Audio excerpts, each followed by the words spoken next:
Nasaan kaya yung luka-lukang yun?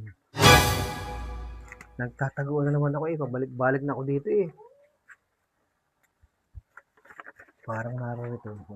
Bukas ang pinto ah. Johan! 2 buwan na yung bayad sa apartment mo. Paalisin na kita. May iba natitira dito. Ay, Ba't ako pinagtataguan mo?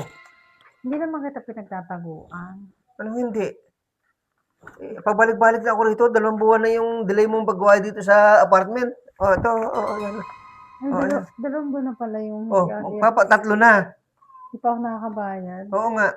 Paalisin na kita rito. May maghanda-handa ka na. May lilipat na rito. Ay, ganun. Grabe ka naman, hindi pa nga nakakapagpadala yung... Oh, eh, grabe. Anong grabe ako? Pa3 buwan na. Di ba, meron kang 2 months advance dito. Nagamit mo na. Tapos ngayon, meron pang 2 buwan na.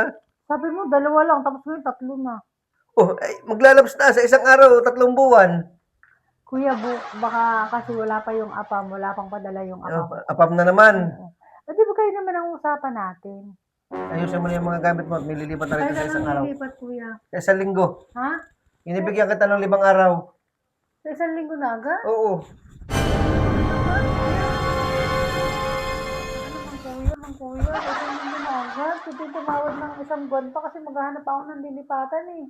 Pwede ko sa isang buwan na kasi maghahanap ako ng lilipatan. Isa pa nga, isa pa nga. Ano pa? O, sige, sige. Sa isang buwan na nga. Oh, isang buwan na. Oo, sa isang buwan na. Okay na yun. Isang buwan na ako lilipat. Oo.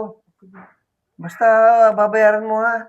O sige kuya, magpapadala na yung Sure apam. na yan. Oo, Pagka yung isang buwan na inaubos na yun, wala tayong magagawa. Pasensyahan tayo. Aalis ka. ay sige kuya, baka sa isang araw magpapadala na yung apam ko, mababayaran ko na yung 3 buwan na yan agad. Babayaran na agad ko. Siguraduhin mo lang ha. Oo kuya, yung sa 3 buwan na yan. Sige kuya.